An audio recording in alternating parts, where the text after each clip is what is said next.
श्री राम दोस्तों, मेरा नाम है अंकित शुक्ला और आज है हमारा D8 यानी कि 183 डे का 8वां क्वेश्चन। तो consider the ellipse x square by 9 plus y square by 4 is equal to 1। Let's the P and Q be the point in the first quadrant such that P square by 9 plus Q square by 4 greater than 1। Two tangents are drawn from S to the ellipse, of which one meets the ellipse at one end point of the minor axis and other meets the ellipse at the point T in the fourth quadrant. Let S be the vertex of the ellipse and positive x quadrant and O be the center of the ellipse. So if the area of the triangle ORT is 3/2, then which the following is correct? Okay. So advance का 2024 का question है। Advance का 2024 का question हमारे paper 1 का आसान question है, conic section से है। सोचते हैं ट्राई मारते हैं कुछ, ठीक है ना। कुछ तो बनाएंगे बात, कुछ तो बात बनाएंगे ज़रूर बनाएंगे। अब तक बात बनाई है तो फिर से बनाएंगे, ठीक है। तो चलो सबसे पहले फिगर बनाते हैं। सबसे पहले क्या बनाते हैं? फिगर बनाते हैं। ये ठीक है ना, हमारे पास ये एलिप्स है। ये क्या है? एलिप्स है हमारा, समझना, ये हमारा एलिप्स है, ठीक है ना। एस पॉइंट हमारा ये, यहाँ से कोई टेंजेंट है, यहाँ से क्या है? कोई टेंजेंट है, और यहाँ से भी एक टेंजेंट है जो फोर्थ क्वाड्रेंट पे टच करती है। कहाँ टच करती है? जाके फोर्थ क्वाड्रेंट पे टच करती है जाके, ठीक है। अब ये हमारा वर्टेक्स है।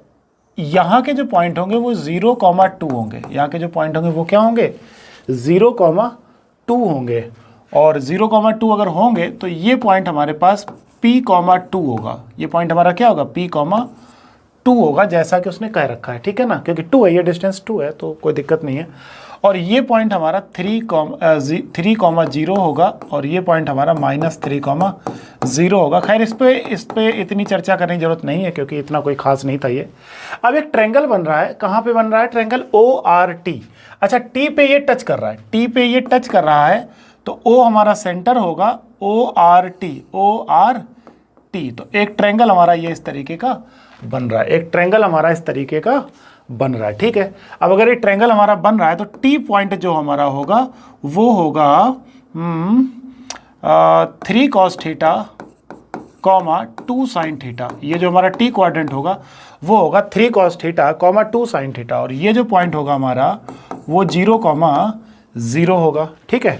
तो चलो अब ट्रायंगल हमें नजर आ ही गया है, ORT ट्रायंगल हमें नजर आ ही गया है, ORT। अब मेरी बात ध्यान से समझना। अच्छा, ये डिस्टेंस जो है ये 3 है। ये डिस्टेंस क्या है? 3 है। ये डिस्टेंस क्या है? 3 है, ठीक है ना। और ये हमारा राइट एंगल ट्रायंगल है। ये हमारा क्या है? राइट एंगल ट्रायंगल है, कन्फर्म राइट एंगल ट्रायंगल है। राइट एंगल ट्रायंगल होगा, हाँ होगा, राइट एंगल ट्रायंगल होगा, बिल्कुल होगा, ठीक है ना। चलो यहाँ तक तो हमारी बात पहुँच गई। करते हैं कुछ, लगाते हैं जुगाड़ पानी। हाँ, सब कुछ तो हमारे सामने आ चुका है, सब कुछ तो हमारे। अच्छा, T हमारा फोर्थ क्वाड्रेंट पे है तो साइन की जो वैल्यू आएगी वो नेगेटिव आएगी। वो वैल्यू कैसी आएगी? नेगेटिव आएगी, ठीक है ना। साइन की जो भी वैल्यू आएगी वो हमारी कैसी आएगी? नेगेटिव आएगी, ठीक है। इसको थोड़ा सा इधर खिसका लेते हैं ऐसे। तो एक बार फिर से समझना, यहाँ पे 3 cos theta, 2 sin theta point हो, क्योंकि एलिप्स के जो पैरामेट्रिक क्वाड्रेंट होते हैं वो A cos theta, A cos B sin theta होते हैं। तो वहाँ पे मैंने A और B की वैल्यू चिपका ली। राइट एंगल ट्रायंगल बन गया, ट्रायंगल ORT। अब हमें इस ट्रायंगल का एरिया दिया गया है। क्या दिया गया है? एरिया दिया गया है। Area of triangle ORT is equal to 1/2 base into height. और अगर यहाँ पे हम बेस इंटू हाइट की बात करें तो ये हमारा बेस कितना हो जाएगा? 3 हो जाएगा। और हाइट की बात करें तो वो 2 sin थीटा हो जाएगा। क्या हो जाएगा? 2 sin थीटा हो जाएगा। और ये हमें दिया गया है, कितना दिया गया है? 3/2 दिया गया है। कितना दिया गया है? 3/2 दिया गया है, ठीक है। यहाँ तक भी हमारी बात सही है, यहाँ तक भी हमारी बात सही है। 2 से 2 काट दो तो हमारे पास आ जाएगा sin theta is equal to -1/2। Minus इसलिए आएगा क्योंकि ये हमारा कहाँ पर है? फोर्थ क्वाड्रेंट पे, ठीक है ना। यहाँ तक भी बात हमारी क्लियर हो गई। यानी हमारे पास जो sin थीटा की वैल्यू निकली है वो भी हमारे पास निकल करके आ गई है। यहाँ पे हमें कोई दिक्कत चकाचौंध करने की ज़रूरत नहीं है, टेंशन लेने की ज़रूरत नहीं है, ठीक है ना। अच्छा, sin थीटा की वैल्यू -1/2 है तो थीटा की जो वैल्यू होगी वो मेरे ख्याल से -1/2 यानी कि 2π माइनस पाई बाई 6 होगी, यानी कि 11 पाई बाई 6 होगी। कितनी होगी? 11 पाई बाई 6 होगी। जो थीटा की वैल्यू होगी वो 11 पाई बाई 6 होगी। यहाँ से निकाल सकते हो, साइन नेगेटिव है फोर्थ क्वाड्रेंट पे, साइन 30 यानी कि 360 माइनस 30, हमारे पास 330 की वैल्यू आ जाएगी। ठीक है, यहाँ तक तो हमारी बात पहुँच गई। थीटा आ गया, तो उस हिसाब से ये पॉइंट हमें मिल जाएगा। क्या मिल जाएगा? 3 cos 11 pi by 6 comma minus 1/2, minus 1/2, तो ये पॉइंट मिल जाएगा 3 कॉमा √3/2, √3/2, 3 इंटू √3/2 कॉमा माइनस 1/2, तो ये पॉइंट हमें मिल गया 3√3/2 कॉमा माइनस 1/2। ये पॉइंट हमें मिल गया टी। ये पॉइंट हमें क्या मिल गया? टी मिल गया। उम्मीद है कि तुम्हें यहाँ तक समझ में आ गया होगा। उम्मीद है कि तुम लोगों को यहाँ तक समझ में आ गया होगा। देखो थोड़ा लेंथी क्वेश्चन है, बनाने से बनेगा। देखो क्वेश्चन जो है बनाने से बनेगा, हमारे साथ जुड़े रहोगे तो जरूर बना लोगे, ठीक है ना। देखो ये हमने वो काम कर लिया जो दिया गया है, हमने ये वो काम कर लिया जो हमें दिया गया है, ठीक है ना।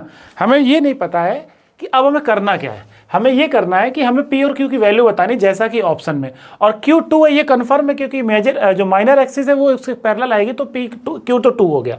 तो उस हिसाब से सी ऑप्शन और डी ऑप्शन तो खत्म, सी ऑप्शन और डी ऑप्शन तो खत्म हो गए। अब जो खेल बचा है वो 2 ऑप्शन का बचा है, और वो है ए और बी का। वो बचा है किसका? ए और बी का। चलो सोचते हैं। टी पॉइंट हमारे पास आ चुका है, सब कुछ आ चुका है। अच्छा एक चीज और, ये जो टी है ये भी तो एक टेंजेंट है। ये जो लाइन है ये क्या है? एक टेंजेंट है। और अगर ये टेंजेंट है तो इलिप्स का टेंजेंट होता है x x1 upon A square plus Y y1 upon B square is equal to 1, यानी कि x x1 की वैल्यू कितनी है? 3√3/2, और डिवाइड में कितना है? ए स्क्वायर।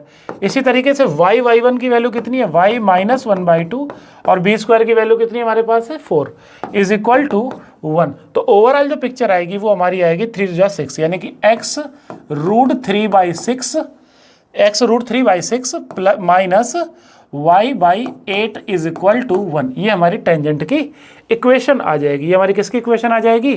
टेंजेंट की इक्वेशन आ जाएगी, ठीक है ना। ये हमारी टेंजेंट की इक्वेशन आ गई।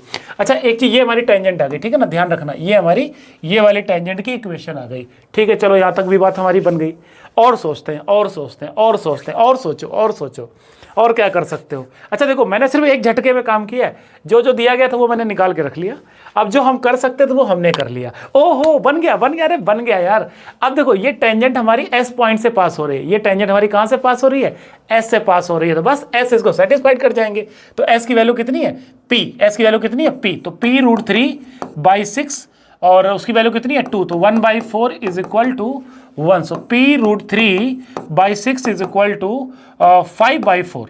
5/4 बात बनी नहीं यार, ना ना ना ना ना ना ना, बात बनती नजर नहीं आ रही। यहाँ पे कोई ऑप्शन मेरे को लग नहीं रहा है, कोई ऑप्शन मैच करेगा। कोई ऑप्शन मुझे लग नहीं रहा है कि मैच करेगा। देखते हैं, बात बनती है तो बनाएंगे, नहीं बनती है तो बिगाड़ेंगे। √3 से ऊपर नीचे मल्टीप्लाई और डिवाइड करेंगे। सो 3 2 जा 6, 2 2 जा 4, तो ये आ गया हमारे पास 5√3। लेकिन बात बनेगी नहीं क्योंकि क्यू की वैल्यू तो 2 है, तो उस हिसाब से तो क्यू ऑप्शन हो नहीं सकता। ये तो ऑप्शन गया, ये तो ऑप्शन गया भाई, ये तो ऑप्शन गया, ये तो ऑप्शन गया। सोचो सोचो सोचो, कहीं गड़बड़ तो नहीं कर दिए हम लोग? कहीं गड़बड़ तो नहीं कर दिए? ए स्क्वायर तो 9, बी स्क्वायर तो 4 हो गया, और उसकी वैल्यू कितनी है? -1/2। ओहो, अरे हाँ, गड़बड़ पता है कहाँ की है? गड़बड़ पता है कहाँ की है तुमने? गड़बड़ कहाँ की है? यहाँ की। तुमने साइन थीटा की वैल्यू जब -1/2 रखोगे तो 2 से मल्टीप्लाई भी तो करोगे। तो ये जो आएगा आंसर वो आएगा 3√3/2 -1। कितना आएगा? -1। तो यहाँ पे हमारा गड़बड़ हुआ है, यहाँ पे हमारा बच्चा गड़बड़ हुआ है, यहाँ पे हमारा गड़बड़ हुआ है। तो कोई दिक्कत नहीं, अगर गड़बड़ हुआ है तो हम सही भी करेंगे, ठीक है ना। तो x x1/2/9 minus y/4 is equal to 1। y1 की वैल्यू -1, ठीक है। यहाँ तक अब समझ आ गया होगा, कोई दिक्कत नहीं होगी। यहाँ तक अब समझ में आ गया होगा मेरे ख्याल से, अब कोई दिक्कत नहीं होगी। चलो आ जाओ, अब हम पॉइंट को सेटिस्फाइड कराते हैं। सो x यानी p into √3/6 and minus 1/2 is equal to 1। So p√3/6 is equal to 3/2। Clear कि नहीं? √3 हटा दो, √3 लगा दो, तो p is equal to √3 into 6/2। 2 3 जा 6, तो p की वैल्यू हमारे पास आ गई 3√3। p की वैल्यू कितनी आ गई 3√3। तो हमारा जो पहला ऑप्शन है वो हमारा चिपक जाएगा, हमारा आंसर हो जाएगा। तो देखा क्वेश्चन, ये था थोड़ा टेक्निकली क्वेश्चन, ये था थोड़ा मस्त क्वेश्चन, एक थोड़ा सा हिलाने वाला क्वेश्चन, लेकिन ठीक है, जो जो देता रहा वो मैं करता चला गया, तो मुझे यहाँ पे कहानी समझ में आ गई। जो गलती हुई है वो यहाँ पे आपके सामने मैंने क्लियर कर दी है कि यहाँ पे 2 का मल्टीप्लाई करेंगे, किसका मल्टीप्लाई करेंगे 2 का मल्टीप्लाई करेंगे, तो जो पॉइंट आएगा वो -1 आएगा। तो इस तरीके से हम अपना जो आंसर है वो सेटअप कर लेंगे। समझ आया कि नहीं है दोस्तों? तो कैसा लगा क्वेश्चन जल्दी से कमेंट में बता दो। मिलते हैं नेक्स्ट क्वेश्चन में। थैंक यू, जय श्री राम, जय हिंद।